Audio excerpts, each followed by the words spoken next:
Yes, again, good morning or whatever time zone you're in to everyone, and thank you for joining this presentation.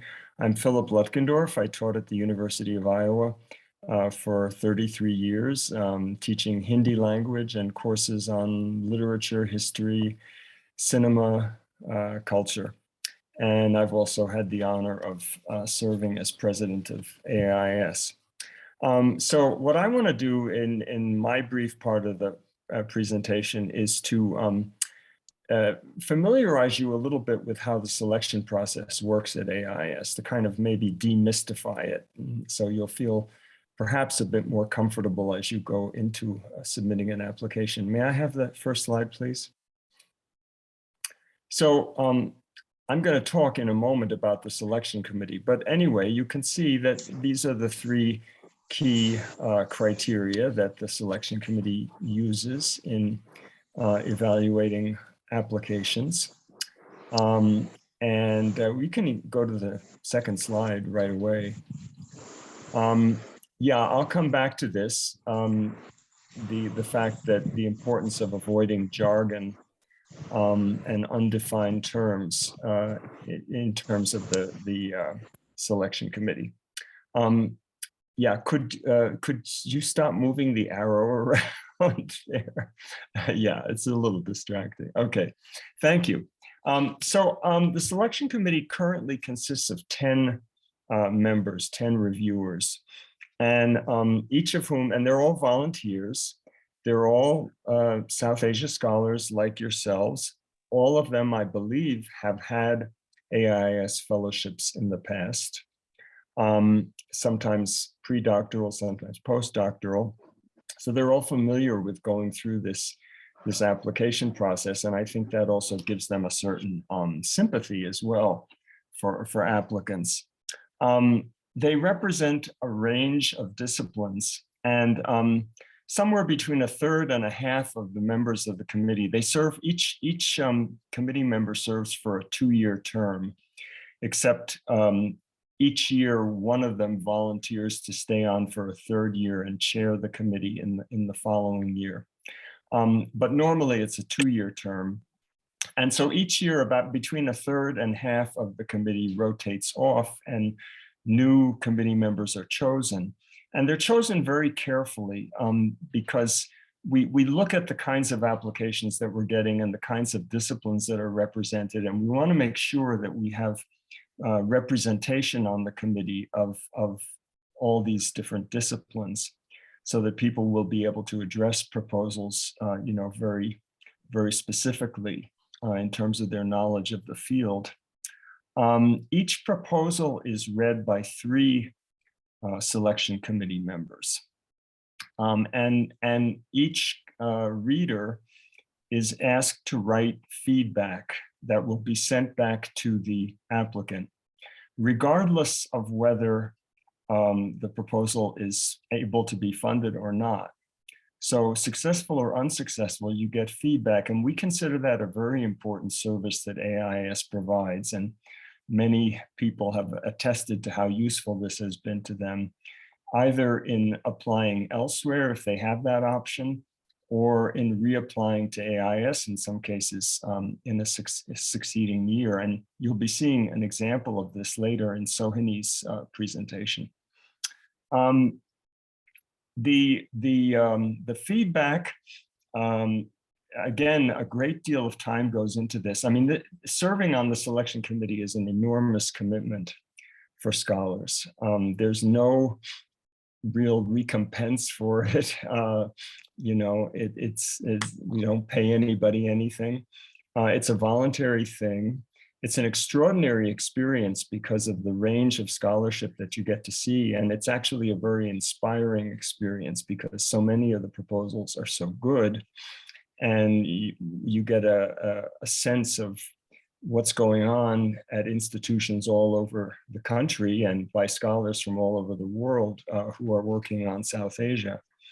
When the committee meets, which will be in the spring, usually in March, there's very intense discussion, and I had the privilege as president. I served on the selection committee myself earlier for 4 years, so I'm very familiar with the process from that perspective. But the president of AIIS sits in on the deliberations of the selection committee, but doesn't participate. It's just as an observer and to be available in case some sort of procedural question comes up. But it's a really impressive and inspiring experience because of the care and the diligence that the selection committee members put into reading and commenting on these proposals. And initially, before the committee meets, they score them on a 5.00 scale, with 5 being the highest. And everybody sends in their scores to Dr. Auerbach at the Chicago office, and she enters them on a spreadsheet.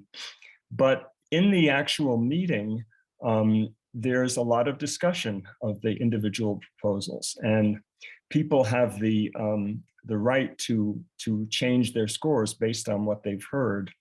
And it's very common that they'll either, go up or down on the score, depending on the discussion. So it's a real lively intellectual give and take. I guess I would say that's the big reward of serving on the selection committee, because you're with a group of, really intelligent folks who have read these proposals with great care and thought about them. So again, I want to emphasize what the top point here is, that your readers are not all going to be experts in your particular disciplinary field. So again, really be careful about jargon, acronyms that you don't define, anything like that you want to not put into the proposal. This is not a dissertation for junior applicants, pre-doctoral applicants. This is not a dissertation proposal. It's a very different kind of animal, so to speak. And your job in 6 pages, and again, the space limit is to be very strictly adhered to. 6 double-spaced pages with 12-point type and the margins as indicated in the instructions. But your job is to convince a group of knowledgeable, but not necessarily expert in your field people, that this is important research that needs to be carried out in India. Finally, the last point about language proficiency, it's very important to address that. If you're a native speaker of the language that you're going to be working on, good. I mean, be sure to say so, or otherwise discuss the kind of training that you've had, or the kinds of measures you intend to take to make sure that you're able to collect the information that you need. I think I can pass it on to Tarni here. Okay, thank you very much, Philip. Tarni, and Anandi, could we advance to the next slide? Great, thank you. Thanks so much, Philip, and thank you everyone for coming. And I'm sure there are both junior fellows, fellowship applicants, as well as senior fellowship applicants in this presentation today. So I want to just speak a little bit. My name is Tarini Bedi, and I'm an anthropologist, and I have served on the selection committee for the fellowships for 3 years, not recently, but in the recent past.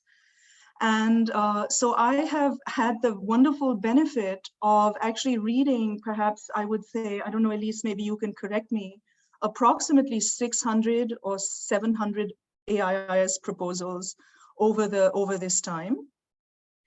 And so I will address a little bit here some of the things that tend to come up in the selection committee discussions, and in my experience with reading proposals.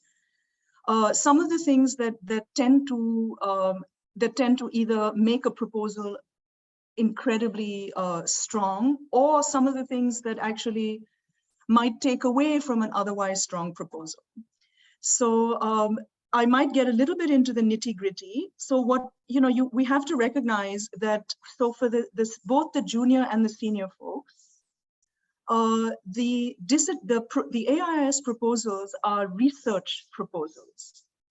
And I think often one falls into the trap, one of the big, I wouldn't call it errors, but one of the big, perhaps hurdles that many of us who are writing proposals for the very first time fall into. For the junior applicants, we often, especially those who have applied for the first time, and maybe Sohini will talk a little bit to this as well. When you apply to AIIS for the first time, many junior applicants will submit a prospectus, what they wrote for their departments as a dissertation prospectus. And on the senior scholars side, many will, of course, and I've fallen into this trap myself too, many will submit a proposal that looks like a book proposal, something that you would otherwise submit to NEH or something like that. But the AIIS research proposals are in fact research proposals. So rather, the committee is really interested in having proposals that don't already know the answer to their questions. So you need to actually demonstrate and write your proposals as though you are going to go out there and find something in India.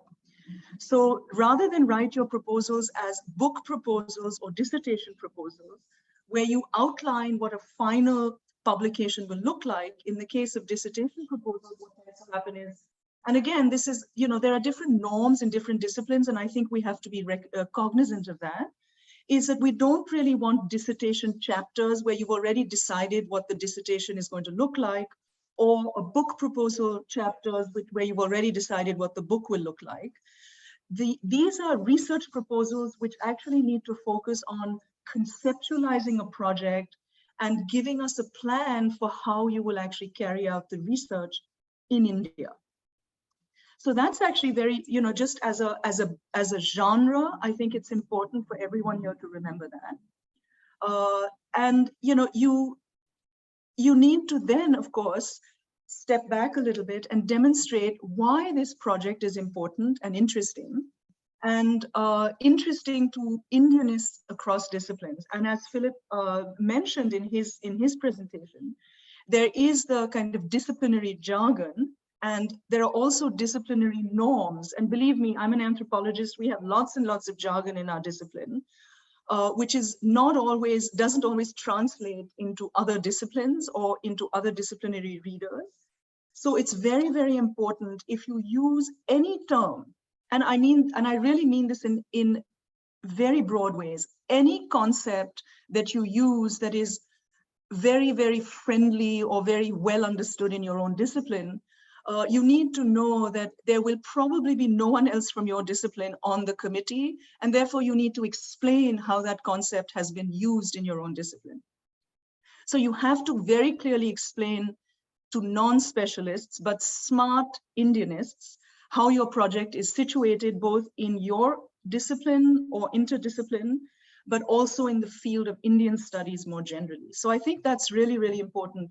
And that's why actually AIIS applications are very interesting to read and very interesting, I think, for people who end up having to revise their applications as well, is because you have to speak to an audience of educated, intelligent Indianists, not just to your discipline. Please demonstrate very, very clearly that you have, a good grasp of the literature on India scholarship in the field in which you're going to be working. Do remember something that comes up a lot in discussions in the selection committee meetings, at least when I served, is that, this is a grant for research in Indian studies. Please, please, please engage with scholars from that region. Or, say if you're doing something on, you're doing your research in Assam, or you're doing your research in Punjab or wherever, please make sure you're engaging with scholars who actually are from the region, who've been writing about the region for a while, rather than just disciplinary experts. And, what is really tricky in a research proposal like this is that you have to use that space to attend to two things. One is the kind of conceptualization of the project, and the other is what you're actually going to do, how you're going to actually collect your material. And most proposals fall short because they do one part of that extremely well, but they shortchange that the other. So a successful proposal has to balance both the concepts and the conceptual analytical part of the project and the actual methodological parts of the project. So you need to explain very, very clearly why you are needing to go to India, where you will be. If you're a historian, for example, please be very specific about the archives you will use, the kinds of materials you will seek there. If you're an ethnographer, please be very, very precise about where you will go, how you will collect your material, etc. And, you know, archival research or ethnographic research or any form of research in India, as we know, can be challenging. So if you actually have an in somewhere, or you have a reason to believe that you will be granted access somewhere because you've had some prior experience there, please put that down in the proposal. And one thing I will say is, again, you know, these are the selection committees made up of Indianists, they're specialists in the area. If you're going to a particular region or a particular place or a particular archive, rest assured someone else knows what that archive is, and they will be able to, you know, assess whether or not what you propose to do there is feasible or not. In your methodological section or your method section or the more concrete pieces. So this is the concrete parts of the proposal are where most of us actually fall short, to be honest. The conceptual parts of the proposal tend to be quite well developed because, you know, we've been reading about our things for a long time and we've been presenting at conferences and all of that. But we tend to forget the kind of more concrete methodological parts of the proposal. So when you're writing, if you're choosing a web archive, you're choosing an ethnographic site, or you're choosing a text that you will be reading with someone, if you're in, say, religious studies, or you're going to be doing more textual and analytical work, please be sure that you allow yourself enough time. So often the projects are just too big, and applicants will, you know, the applicant will say they want to do, you know, 7 different archives in 4 months. That's a very tight timeline. So proposing just 3 days in each archive or 4 days in each space is actually quite, you know, is really not very feasible. So, and that tends to not only raise issues about feasibility, but also raises red flags about the applicant's cultural savviness and preparedness to actually do the work. So you need to really be very careful about not trying to do too much. Again, in methodological terms, I'll say if your field or your discipline is moving towards, you know, new creative kinds of methodologies that would work for your project, give those some thought. Many folks on the selection committee are now looking for more sort of creative ways in which material and data collection can be done. But if you do choose to do some of those, please describe those in concrete ways. For example, more and more folks are using digital methods and working in digital humanities areas, etc. Please give the committee concrete evidence that you know what those methodologies are and why those will help you collect or understand your material better. So those are actually some of the key things, and I'm happy to keep answering questions. You know, I will say one of the big things is all the proposals need to be not already, it's not, the knowledge is not already fait accompli. You have to have a question you're trying to ask as you head out to do your research, and pose a question that's likely to be open-ended, that's likely to have interesting and unexpected answers, something that you don't know, and you have to convince the committee that your study will answer that question. One of the big pitfalls also, I think, in proposals, and I've done this myself, so I'm guilty too, that we often have a tendency in our proposal writing to pose multiple questions in successive paragraphs, where we say, we start the proposal with saying, I will ask this, and then the next paragraph says, and then I will ask that. For grant proposals, that's actually not a very effective strategy. So instead, you have to have one big question or 2 big questions that drive the entire proposal. So always front load those. And you can, of course, ask smaller questions along the way, but the project has to illustrate that it's driven in some way by an overarching analytical frame. And really don't ask too many big questions. Focus on one or two that you think will really help your investigation. And this is also both conceptually important as well as important to how you use that 6 pages of space.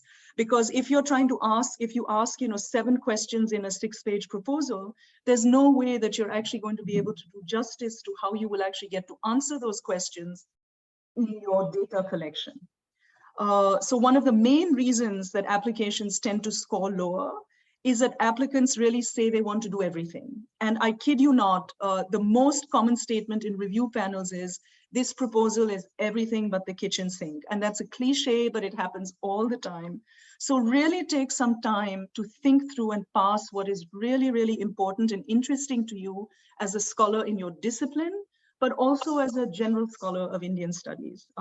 So I guess I'll stop there and have Sohini jump in, because I think you'll have some very good feedback, and I'm happy to, I'm here, I'm happy to answer any questions. Actually, Tarini, I'm going to go next. Okay. I'm going to go next, and Sohini's going to follow. Oh, sorry, someone just, Elise, I just want to say, Manu Multani has said, did Tarini mention that previous research experience should or should not be mentioned? Absolutely. Largely because now Manu, I will say this, we'll answer this in the Q&A as well, but I think it's very important to mention that you've had some research experience before in the places, because it speaks to whether or not the project will be feasible and whether you know what to expect. And I fieldwork in the same region, of course, if you're going to do if you've already published a book on that topic and you're going back to do the, your research proposal says you're going to do the same thing, yes, I would, that's probably not, probably not a strong point. But if you've done preliminary research in a region, you must mention it, absolutely.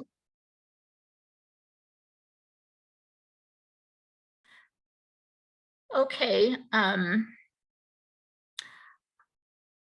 Okay, thank you.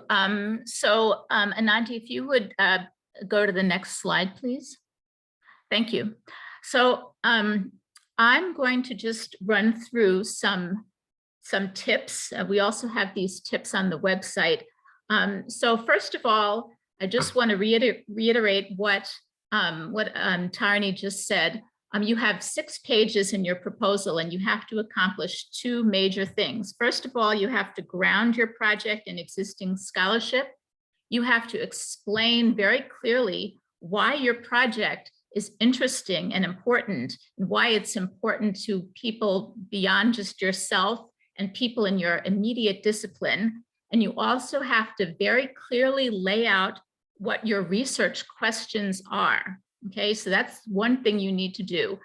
The other thing you absolutely need to do is you need to describe exactly what you're planning on doing in India. The bottom line is AIIS will not fund you if we don't know what your plan is for doing your project in India. So you have to be very specific about where you want to go, and your methodology needs to make sense in terms of what your research questions are. Ananti, if you would please advance to the next slide. Thank you. So you need to justify your methodology, and you need to show that your methodology is feasible and that you can accomplish your goals in the period of time that you're requesting. And that's also one thing that the committee will look at very carefully. If a person is saying, I'm only going to go to India for 2 months, and they're planning on visiting 7 or 8 different cities, or else they're planning on interviewing a few hundred people, obviously that's not realistic. Ananti, could you please advance to the next slide? Thank you. Okay, so the bibliography. We ask for a 6-page project proposal, and we also ask people to include a bibliography that will be 1 to 3 pages. And the bibliography is really important. Unfortunately, sometimes it appears that people view the bibliography as an afterthought, that it's not an afterthought. The committee will scrutinize your bibliography very, very carefully to make sure that you have included the most important publications in your field so that they know that you are very familiar with the existing scholarship in your field. So you have to think about your bibliography very, very carefully, and it should not be an afterthought. The other thing is, one other thing is you need to identify any challenges that you might face during your research. So also some people, I believe in the past, have sometimes thought to themselves, well, you know, if I don't mention some of these challenges, maybe no one will notice. But actually, I can assure you that people in the committee are actually thinking about that very carefully. So if you are going to be asking sensitive questions of you know, of participants, if you are going to be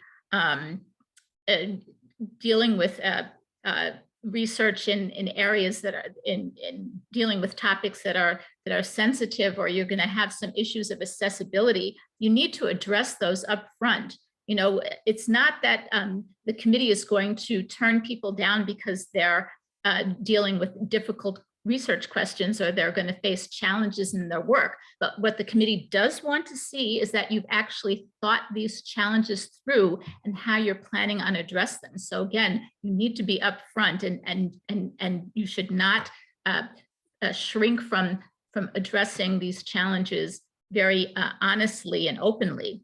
As Tarini has said, you should not write your proposal like a book proposal or a dissertation proposal. And I've seen so many proposals like that. They'll say, in chapter 1, I'm going to do this, and in chapter 2, I'm going to do that. And that's not what this proposal is about. We want to see a research plan for what you're going to be doing in India that's guided by particular research questions. Again, you should not present your conclusions as foregone.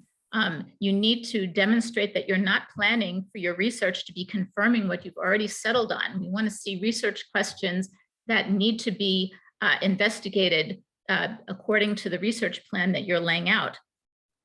Also, you should be wary of presenting your project as groundbreaking or being the quote unquote first to do something. It's much better to situate your project as building on or expanding on the work of other scholars by investigating new angles, introducing different variables, and so forth. Very often people will say, well, my project is the first to do X.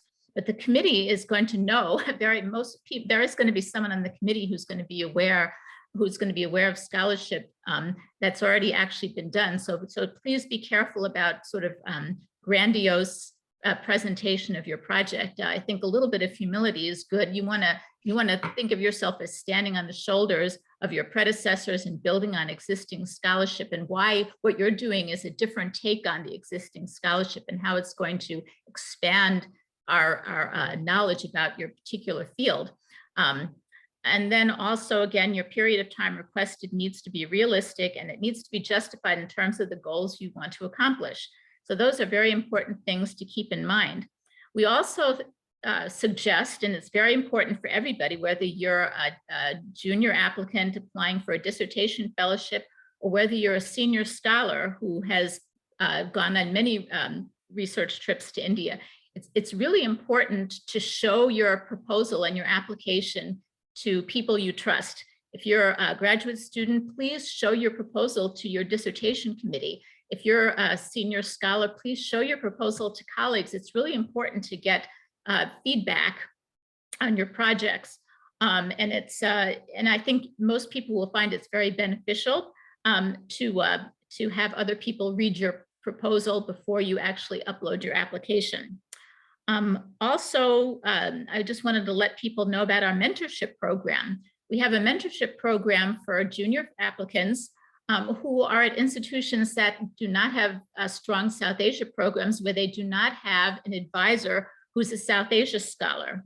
If you want to avail yourself of our mentorship services, please contact me. The information is on the fellowship application page of our website, and we will get you together with a mentor in your field who can help you, who will read your proposal and give you advice. And again, this is for junior scholars who do not have a South Asia specialist on their dissertation committee or in their department that they can help, who can help them with their proposal.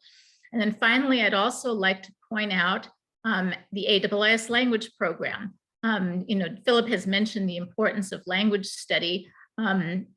we offer intensive language programs in a wide array of Indian languages for both the summer and the academic year. So we definitely encourage people who feel like they need more advanced language training to do their projects to consider applying for a language program, doing the language program before you start your fellowship. And if you are going to apply to the language program to advance your language skills, that would be a good thing to mention in your proposal.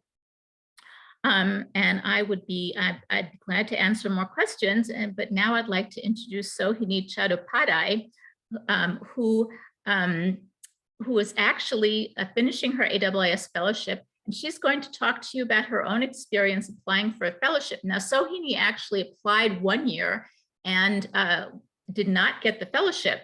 And she actually used the reviewers' comments to resubmit a successful application in the next round. And I just want to let everybody know that it's very, very common for people to be turned down the first time they apply, and then to take the reviewers' comments and revise their proposal. And then the next time they apply, or even the third time they apply, they'll wind up getting a fellowship. This is extremely common. So I just want to let people know they should not be discouraged if they apply once, do not get it. They should take the reviewers' comments very, very seriously. Now I'd like to hand it over to Sohini.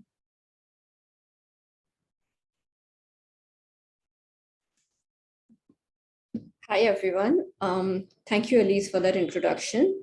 I'm Sohini, and I had applied for AIIS once, and I was waitlisted for it. And I managed to use some of the comments and prepared a proposal for which I was selected finally the next year. So if I'll just run by some of the comments that I received. Could we get the next slide, please? Oh. I think it's the one after that. Right. Okay, thank you so much. So when I first submitted my dissertation, my proposal, research proposal, it was under certain circumstances. I hadn't yet written my prospectus. I was yet to give my oral exams. And my dissertation title at that point of time, which was my proposal title, was Debt and Poverty in Urban Landscape, Calcutta, Labor Community in Bombay, Calcutta, and Delhi, 1885 to 1955. I had justified the dates and so on, but as you can see, even from that title, it was quite wide. I had chosen 3 cities ambitiously, and I wanted to compare them and think about how these cities have been looking at death and its relationship to poverty, particularly burials and cremations. Now, I sent that as a proposal, and also I pointed out how my proposal was interdisciplinary because I heavily drew on a lot of, obviously, ethnographic work and a lot of anti-caste literature in particular. So these are some of the comments I received in that proposal. So I just wanted to highlight some of those, because when you submit your proposal, you'll get 2 sorts of comments. First and foremost, some of them will be positive and they'll be highlighting the strength of your proposal.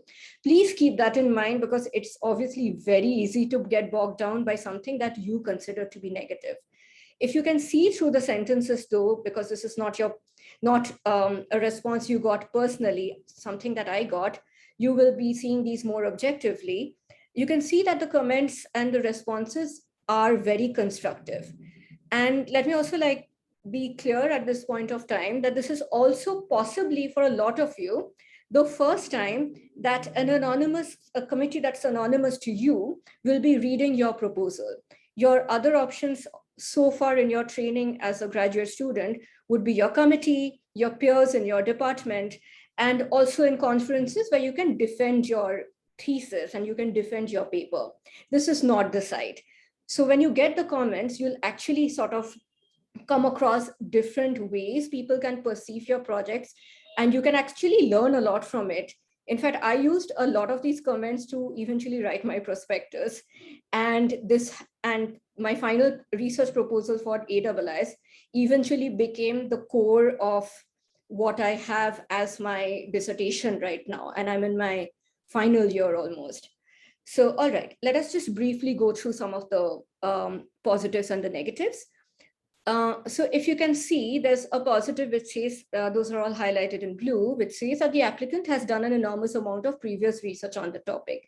So in my preparations section, which was like my last, second to last section in my proposal, in my first proposal, I was very clear about the fact that I've already gone to some of the places, some of the archives, and scoped out what I really wanted to do, including identifying libraries which do not really exist as archives. So I had to identify certain documents. So I clarified those very clearly. So in my second proposal, I didn't really alter that since that bit wasn't exactly questioned. Then the other part is that the reviewers really thought that one of the strengths of my proposal was that it was interdisciplinary. So instead of changing that section too much, what I did was I incorporated and I fine-tuned those a little bit more. For example, in my first draft, my rejected proposal, I had sort of a lot of interdisciplinary movement going on. I had urban history, I had anthropological work on social suffering, I had history of science, which is my core methodology, but I did not disaggregate the two. In my final proposal, I shifted history of science as methodology because that's exactly what I was doing. And then I shifted, I wrote a section on the interdisciplinary value and literature review, where I put everything else. So, you might want to make your subject matters and your contributions in such a way that they are sort of like nested within one another instead of all being in one subcategory. Now, let's look at sort of like the problems that my proposal had. For example, it has already been pointed out that focusing on 3 cities looks a little ambitious, and I completely get it. And it was actually something that I faced when I was like writing my proposal as well. So because I wasn't too sure what an intuitive question I had about doing 3 cities to understand colonialism could contribute as a research question. So a lot of you, which we all do when we are like looking into our own research and preparing them in the first 2 years of thinking about our dissertation, we delve into our research out of several intuitive questions. Now it's up to us to sort of introspect and find out where those intuitive questions come from. They obviously come from certain like broad questions about our social world, but these questions are also and should be grounded in literature review. So if you're it's very important for your research to, and your first paragraph particularly, to make sure that your intuitive question you started with is converted into a research question. Only then can your next paragraph be on literature review, and you can have another paragraph on why your particular methodology is the correct one. So make sure you do that. And when I started thinking about my research question, I realized that I don't really need Delhi, because what I'm really looking at is sort of focus on 2 sort of regional histories.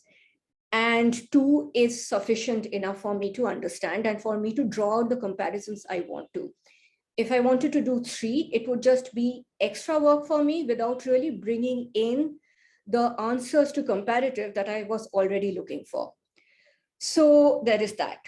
So then this definitely obviously solves and follows the question, which is on this highlighted sentence at the end of the second paragraph, that that how the core idea of comparison is helpful, but it's not really that clear.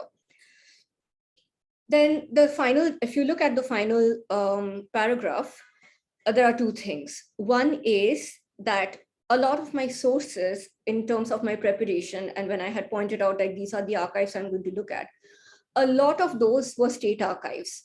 And it's one of the easiest things to do. And also because, when you're preparing your research proposal for the first time, you're also overwhelmed by the wealth of archives, or also you're also like probably feeling a little overwhelmed by the lack of it, and you're trying to build as much as possible.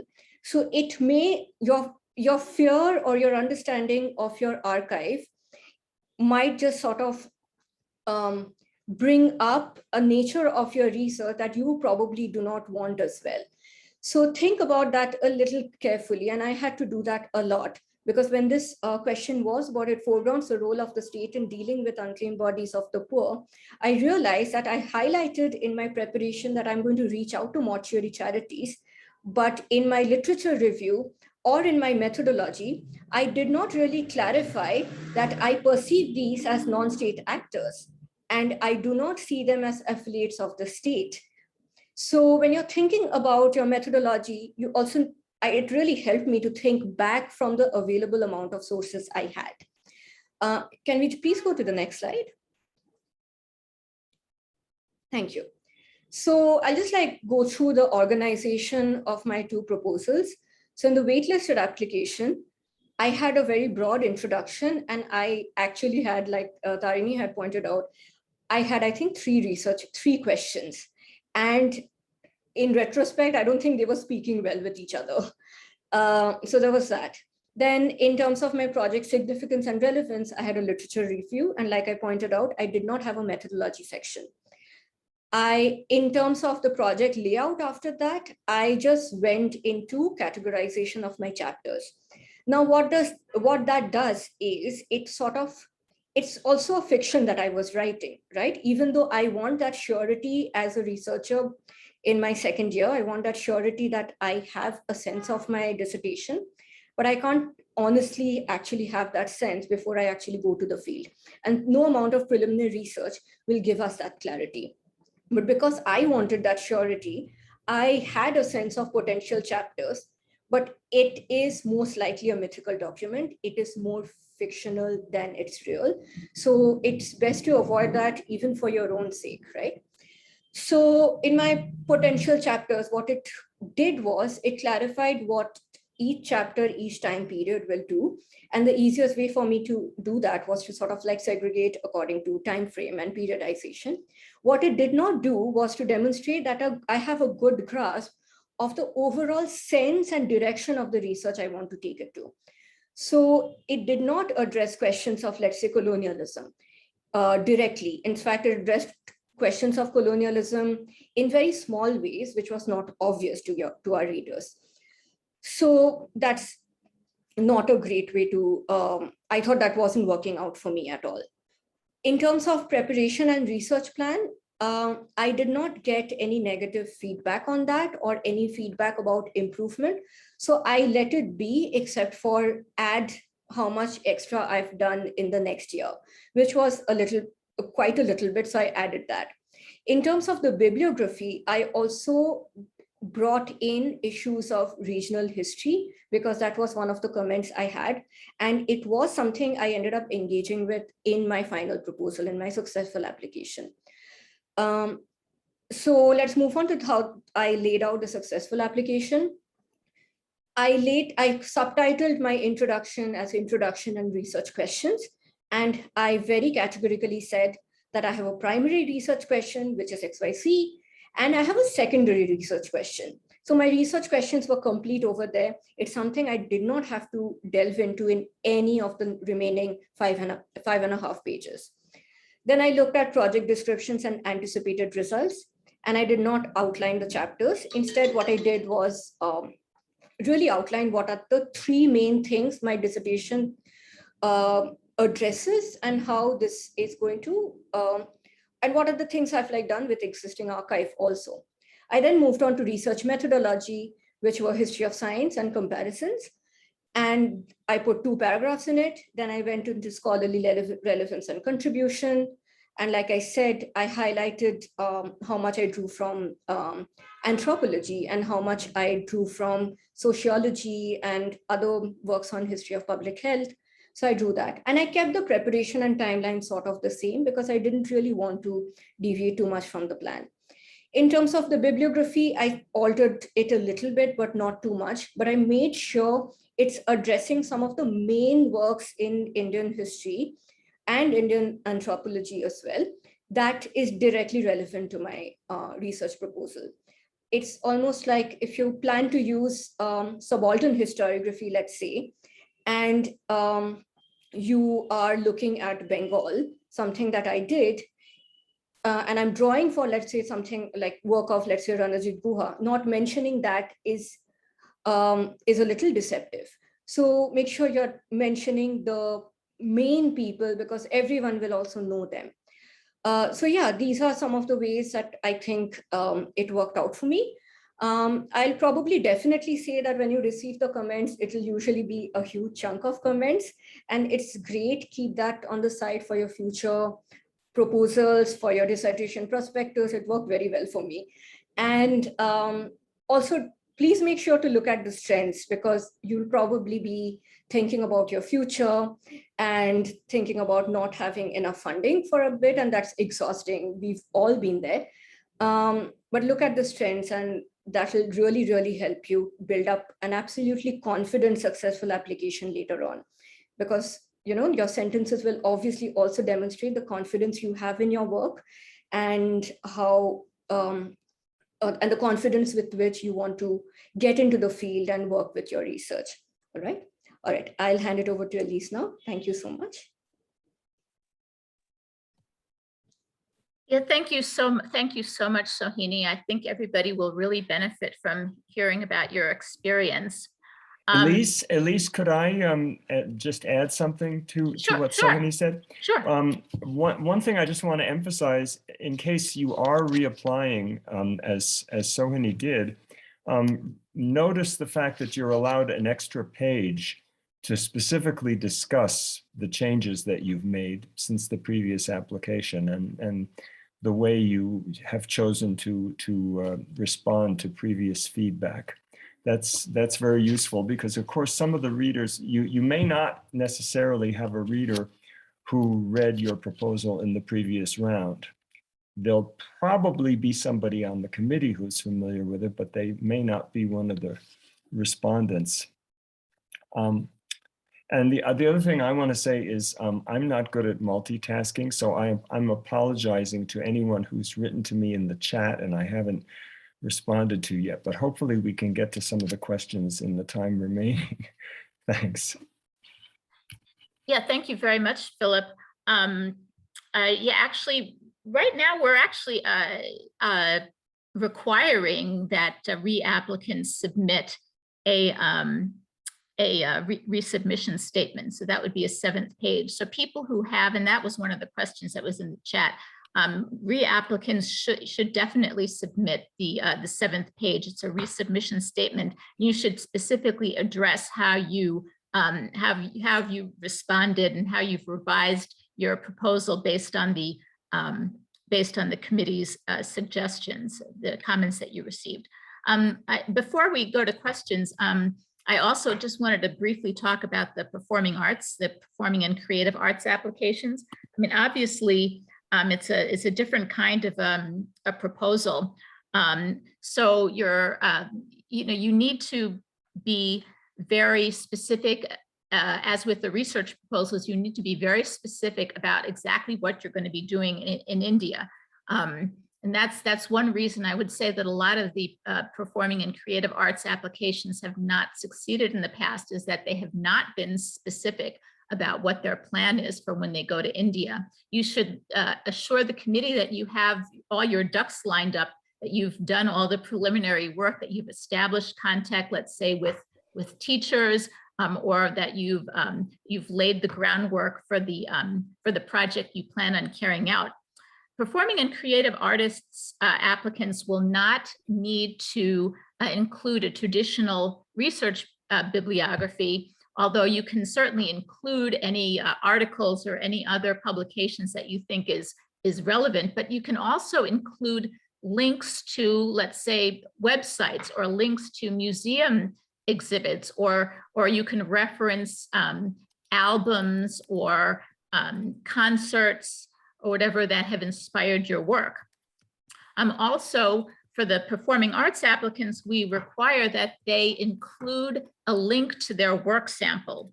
So you need to, for instance, have a link to a site where you have posted, let's say, a video of you doing your performance, or a link to a site where people can see examples of your photographs or your artwork or your sculpture.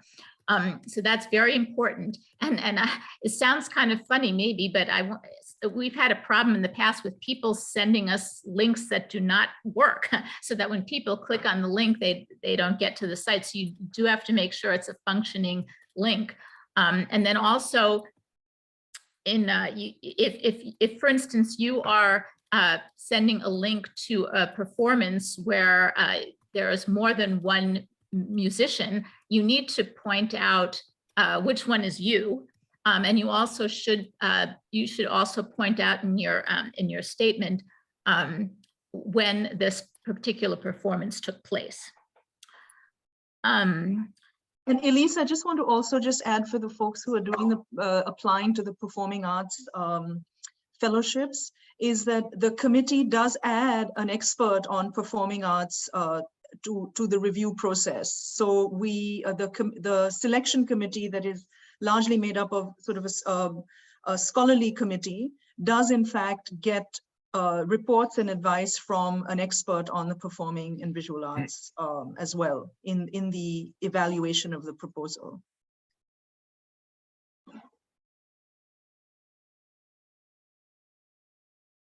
Okay, so I think maybe what we'll do, we have about half an hour.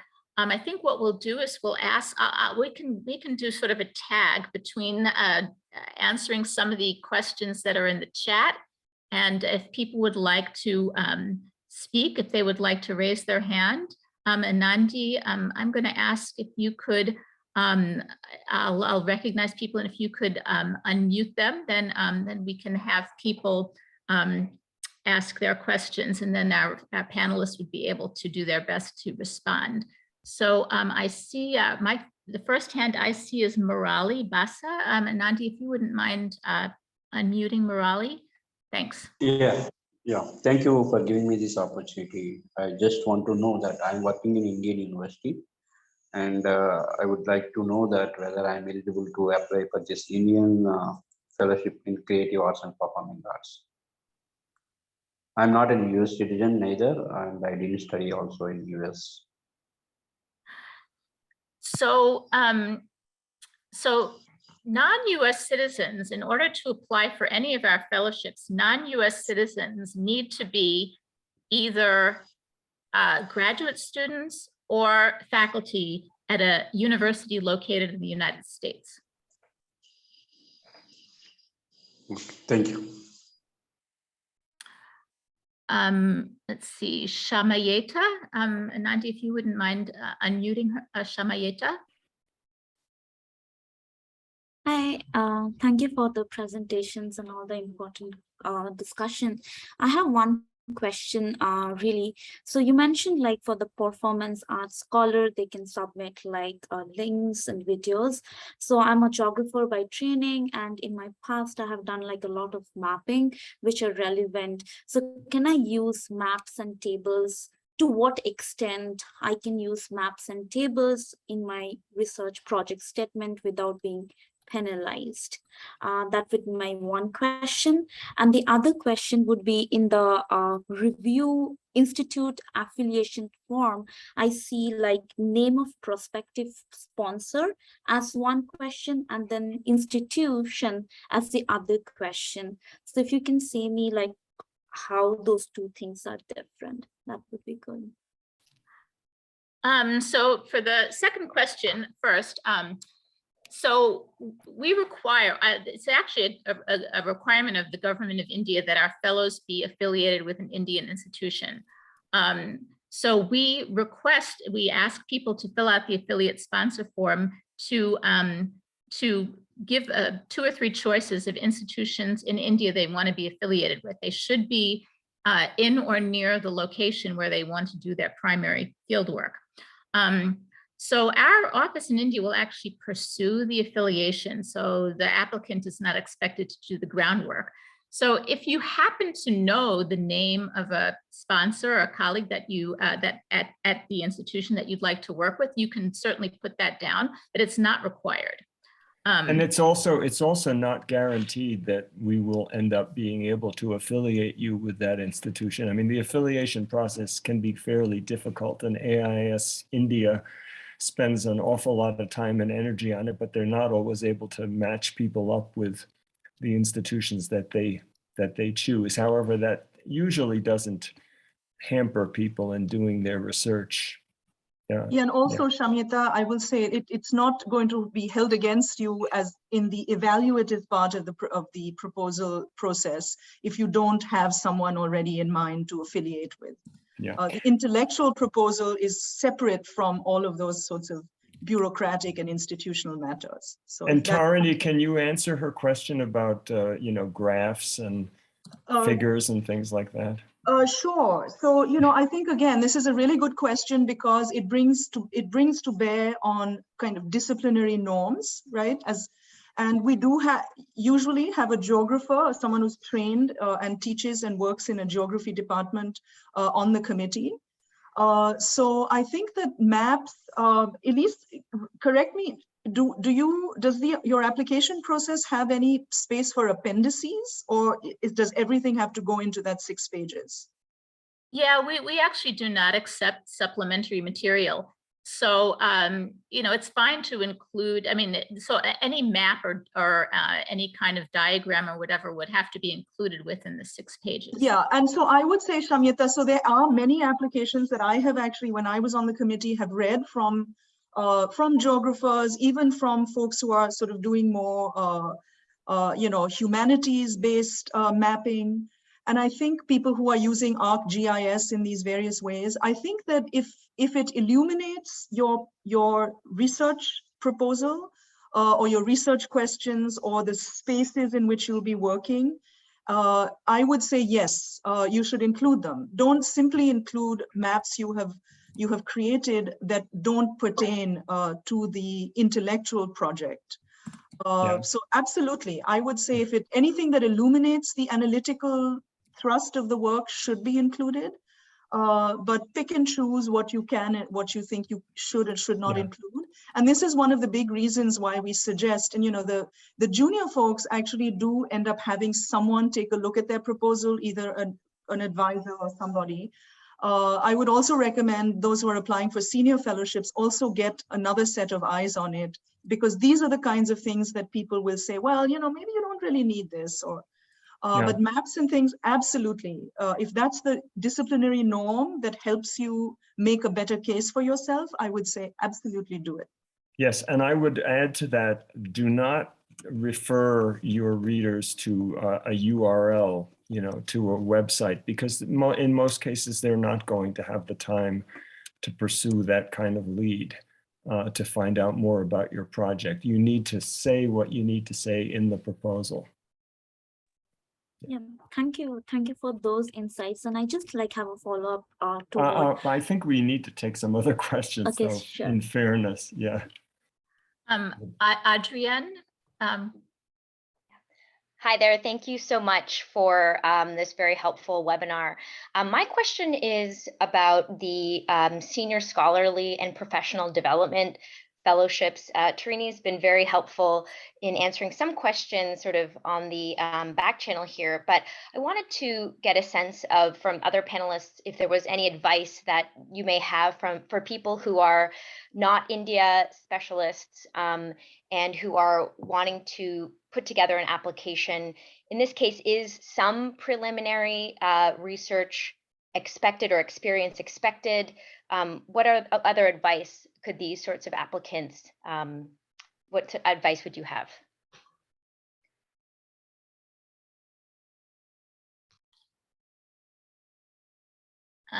Tarini, would you like to answer that question? Well, I think that, maybe Elise, you could also provide a little feedback, because Adrienne and I have been on chat, and I would just quick response to that is the professional development fellowships are in fact for folks who don't have a whole lot of experience or any experience in India.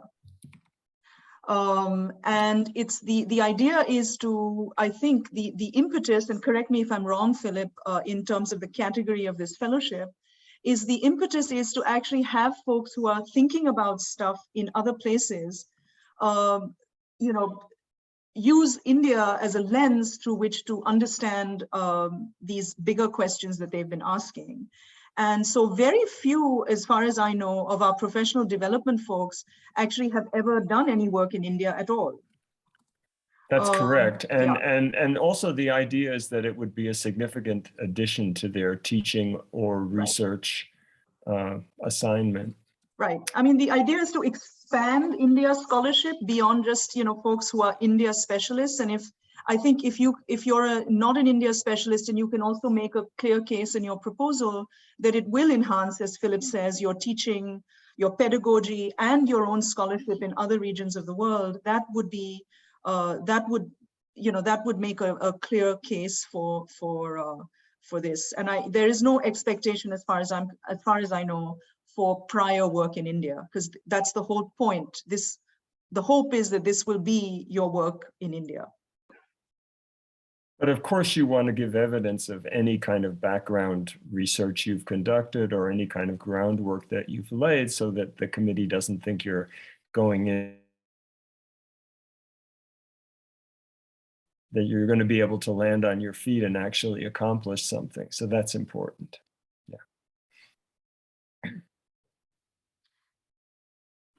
We have a question from Pooja.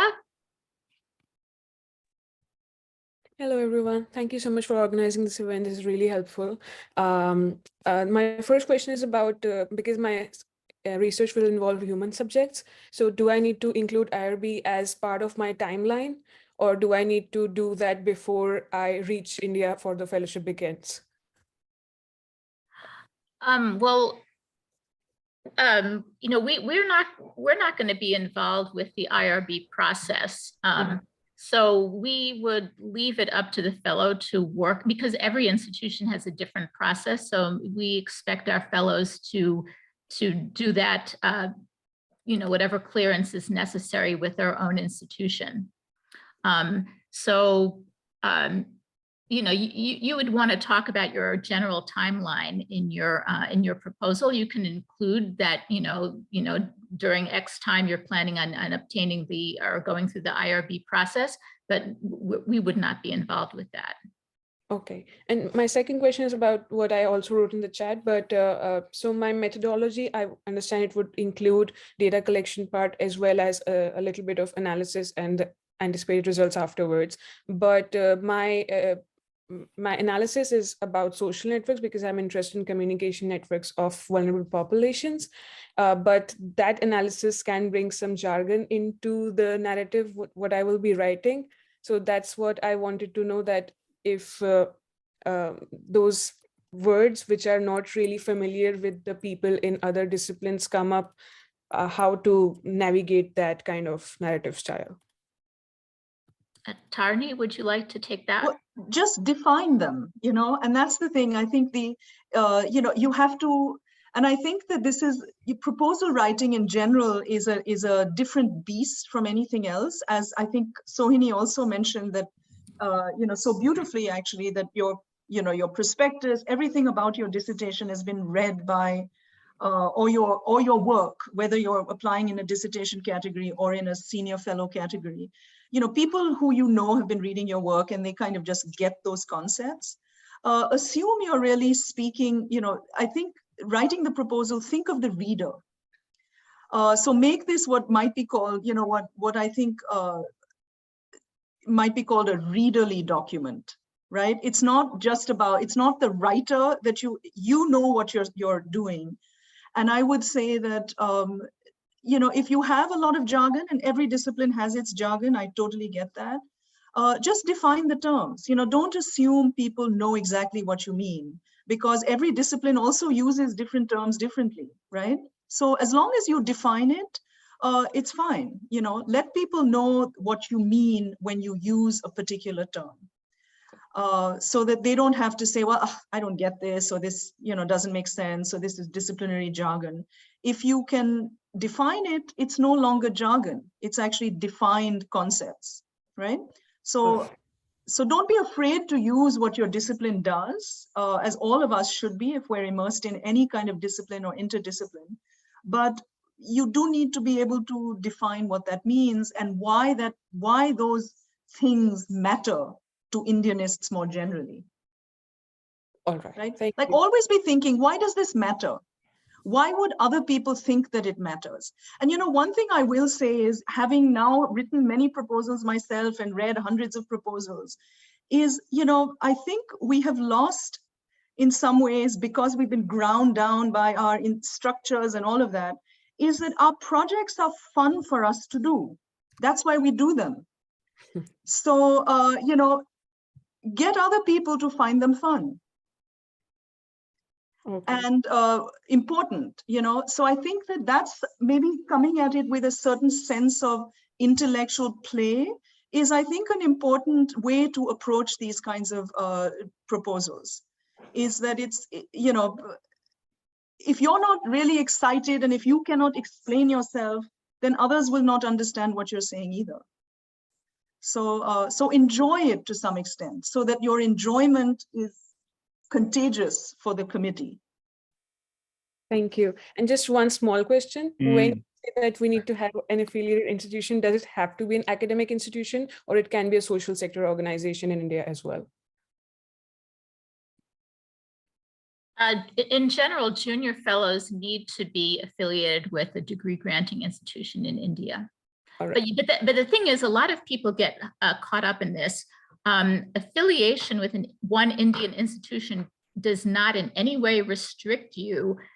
You can have for instance, if for whatever reason the institution that you want to affiliate with cannot actually accommodate, or there's some problem with actually getting the official affiliation, that does not mean that you cannot work very closely with your colleagues at that particular institution. So people get worried, oh, if I'm going to be affiliated with one institution, does that mean I can't have my contacts at another institution? No, that doesn't in no way restrict you. You can have contacts and interaction with colleagues at any number of institutions in India. And we actually encourage that.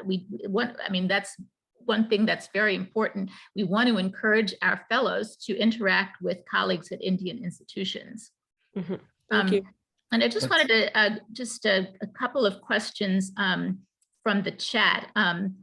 Just in terms of the proposal, you can include section heads, but it's not necessary. If you'd like to, it's really up to you.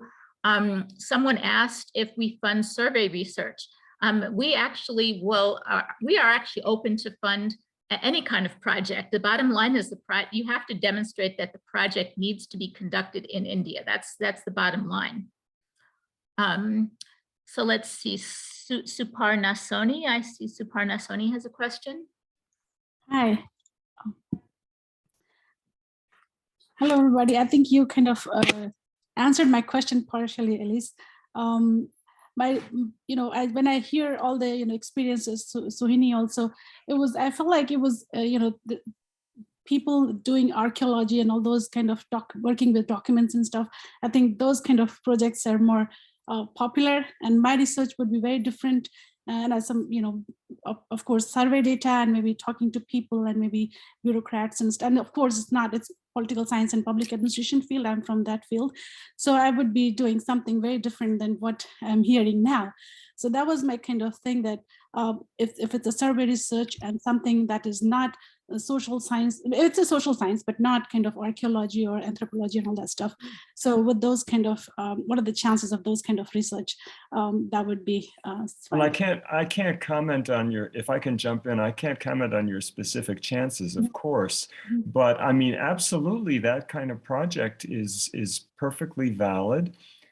Sociology, political science often involves survey research. So the important thing is to show that your surveys are going to be able to reach people, and that they're going to produce a kind of data that you're going to be able to use. I mean, I think, it's the strength of the conception of the survey research that is going to be most convincing to the committee, not whether it uses surveys or not. That's perfectly fine. In political science, it's very often people use surveys. Yeah, so Parna, I'll just stress again that, there is no, while of course, understandably, there's a lot of applications from archaeologists and art historians and anthropologists, etc.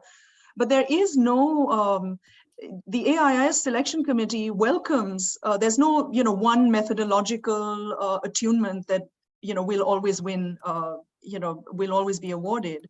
So there's a wide divergence in methodological approaches and in disciplinary approaches, whether it's, there's several people who apply from political science, public health, environmental studies. So methodologically, there isn't, it's not constrained. And we actually do have political scientists on the committee, always, every year. So, so we try as much. I think the AIIS, thanks to Elise and Philip and all the other leaders on the board, is that there is a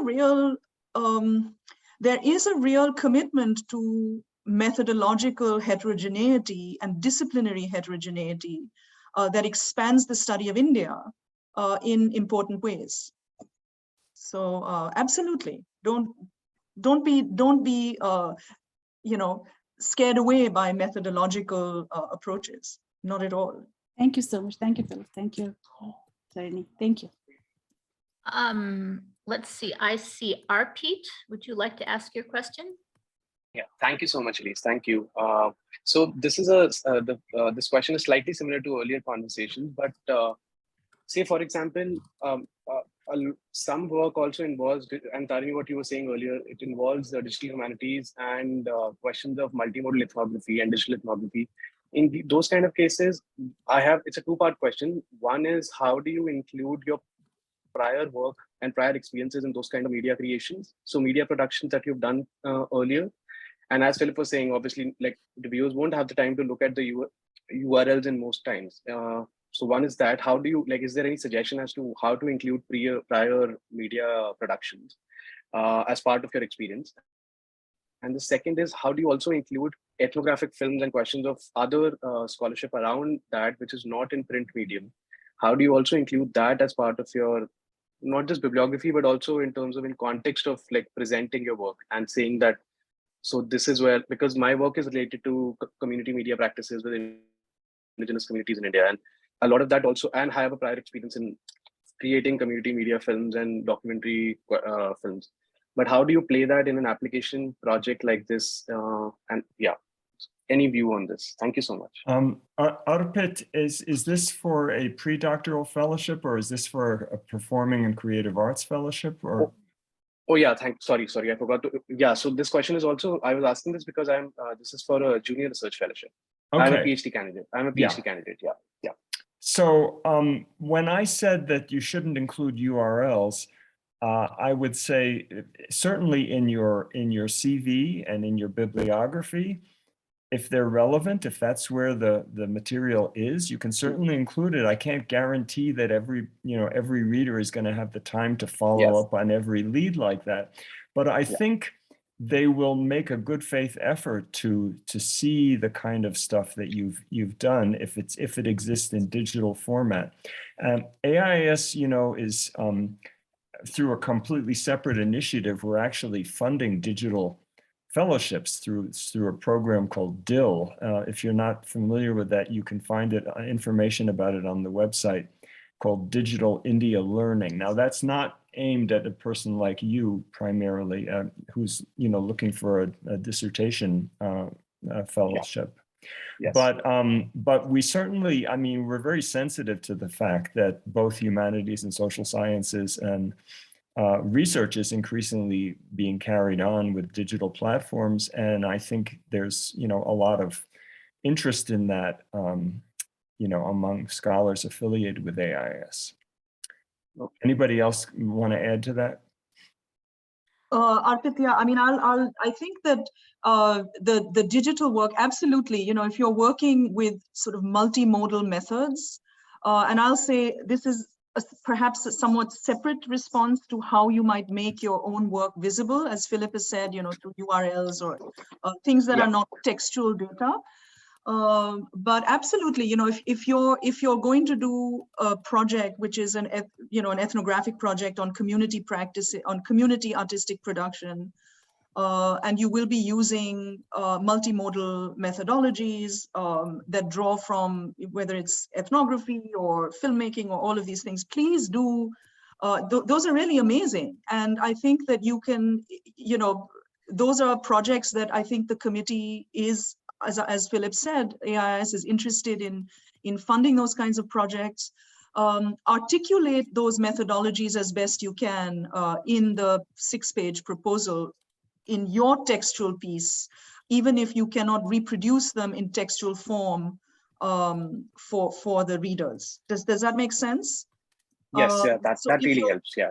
So if you're working, and I think this is a way to kind of put yourself in kind of a methodological realm where you say, I am going to use multimodality, which is something that is important to my project. It's important to my interlocutors, and articulate that as best you can in the, in half of the proposal, and be very clear and give detail on it, because sometimes with multimodality, it tends to become difficult for people to be able to describe everything that they're doing, but, pick and choose what you might be able to articulate best for the proposal, and why it matters conceptually.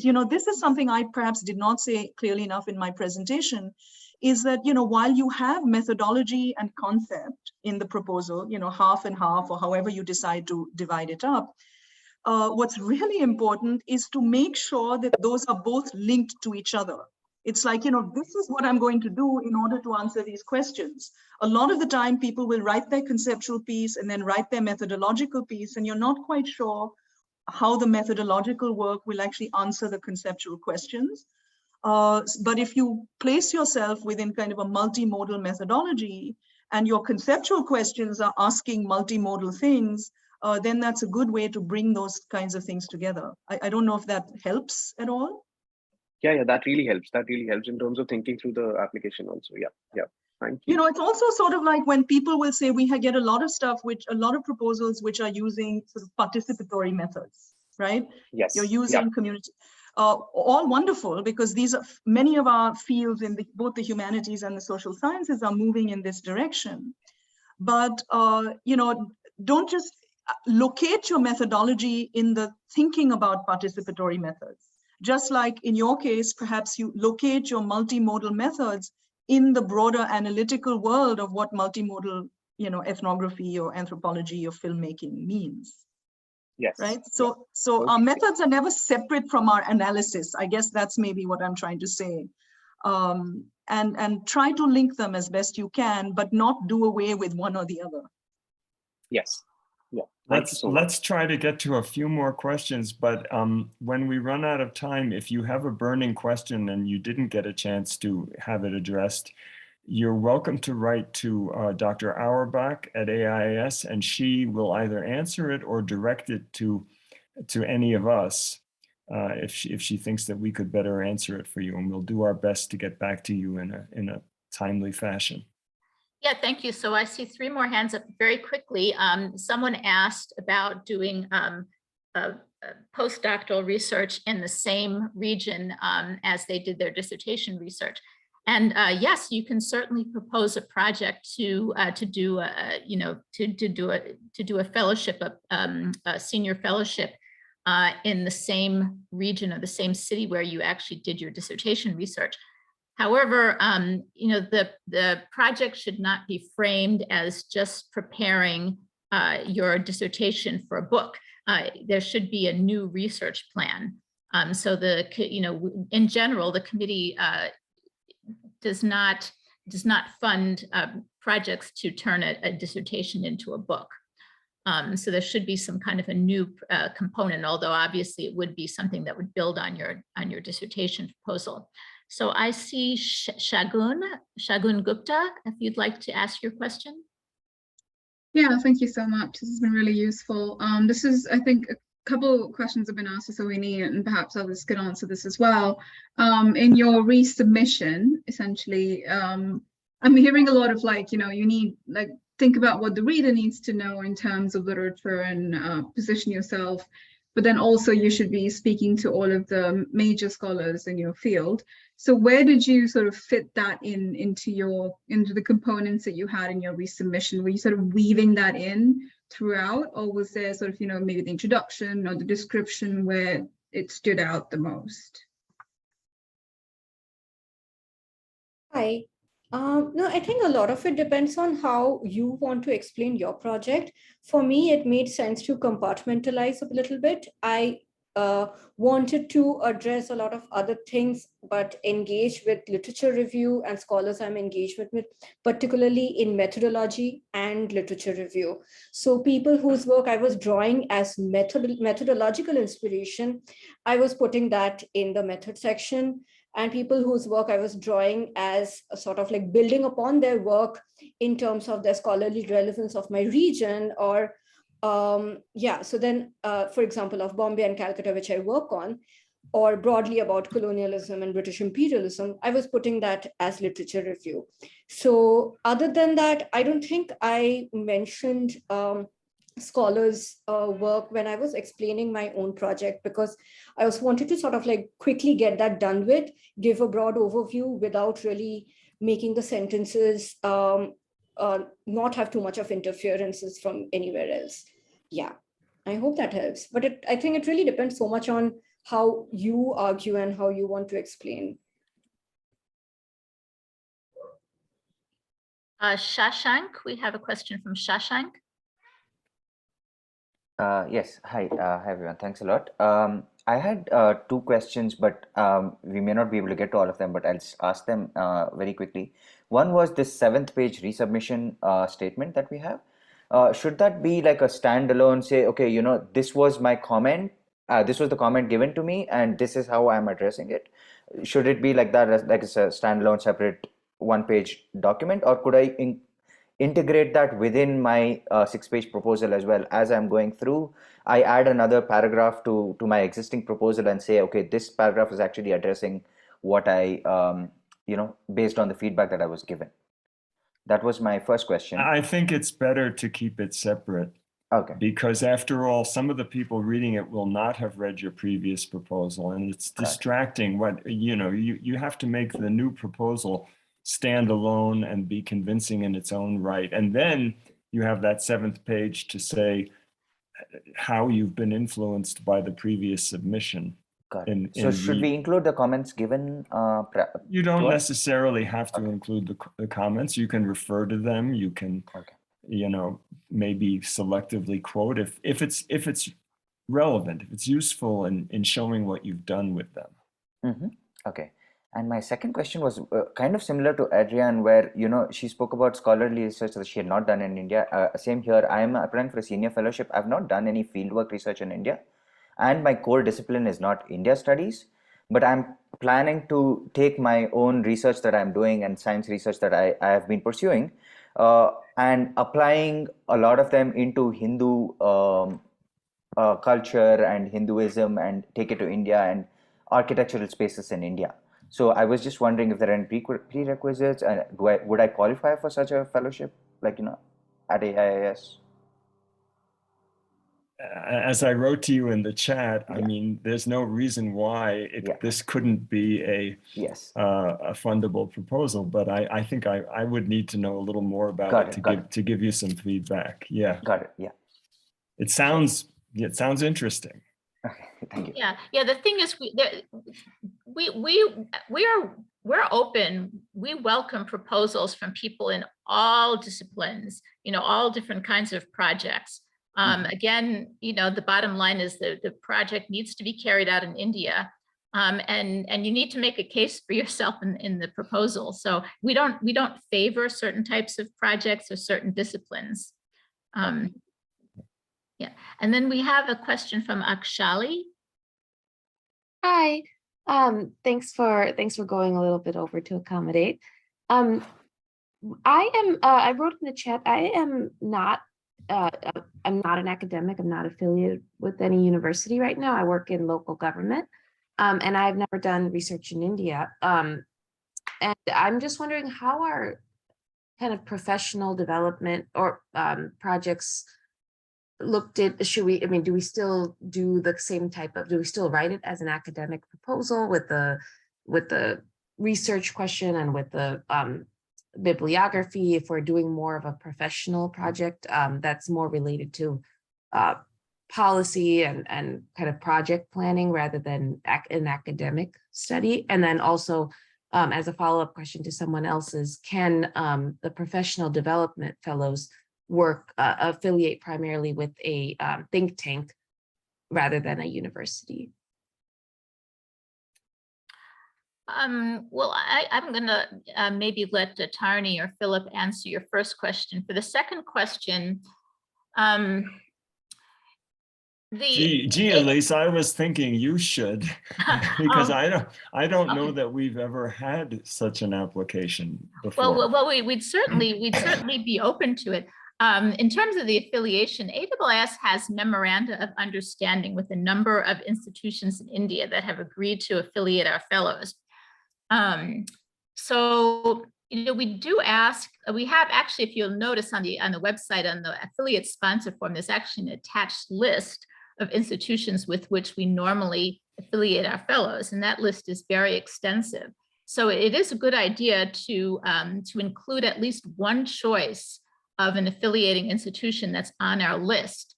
But we do, I think we do with some think tanks, don't we? Like CSDS? Yeah, with some of them, yeah. So the thing is this, there's no guarantee that our office in India will be able to affiliate people with their first choice. That's why we ask people to give a couple of choices, and that's why we ask that people have at least one choice of institution that we have a memorandum of understanding with, or that has normally affiliated our fellows. We could try to affiliate people with a different institution, but there's no guarantee. And the other thing is that some institutions actually require a pretty hefty affiliation fee, which we would not be able to cover if it's an institution that's not on our list. So that's just something to think about. And the other thing is that whatever institution you might end up affiliated with, again, you're not restricted to doing your research there. You could do affiliate. You could do your research with a think tank of your choosing. Yeah, and I guess just one more, in response to the kind of how do you structure the proposal, actually, I think that they are scholarly and professional development grants. And I think that if you are able to articulate why your policy work might benefit, wherever you're working, and locate your work within your own policy related work that you're already that you're doing, I'm sure you'll be able to have, there are citations and things you can refer to in which you, certain lenses through which you work, et cetera, et cetera. And I think that writing the proposal in that way and making it and articulating why the work you've been doing in policy that's not in India will benefit from learning or bringing something from the Indian context into your own policy work. So into your own profession. Okay. I work in urban planning. I'm a transportation planner. Well, absolutely. I think that's, if you're able to articulate how and why your work sits within transportation planning and urban planning in other contexts, and why India would be a useful place to gain professional development, I think that's a very, very legitimate way to approach a proposal, because it is to enhance, I think my understanding for these proposals is to enhance the work of people who are not necessarily India specialists, but are thinking with India in the work they're doing elsewhere. So, absolutely. I think there is, as Elise said, I don't think there's a constraint on the kinds of professions that would be encouraged to go to India and do this kind of work, as long as you're able to articulate it strongly and clearly enough. And Akshali, just FYI, for the last several years and for the upcoming year, AIIS is actually conducting a seminar program for community college teachers that has an emphasis on urban sustainability and involves various sites in India. I'm not suggesting that you apply for that because you wouldn't fit in to that, but it's something that we've been very interested in. Oh, okay, thank you. Yeah, I'm thinking of my first choice affiliation would be WRI India, World Resources Institute India, or the ITDP, which is a little bit smaller, the Institute for Transportation Development and Policy India office. Yeah, well, I think putting into the proposal any linkages that you have with those institutions or any, colleagues there it's a good thing to provide to show the kind of groundwork that you've laid for a possible award. Okay, thank you. Yeah. Shall we formally adjourn this? Yeah, well, thank you, everybody, for this very really good discussion that we just had. So again, if anyone has any further questions, I put my email in the chat. It's aiis@uchicago.edu. I'd be very happy to answer any of your questions. We will be putting this a link to this recording on our website very, very shortly. So if you want to review the recording, that would be great, or let your friends know about it. And again, we encourage people who are eligible to avail themselves of our mentorship service. And we look at the application deadline again is November 15th. So you have plenty of time to prepare your applications. Applicants will be informed of the outcome of the committee's decisions by the end of March. And we will be contacting you by email. Goodbye. So thank you, everybody.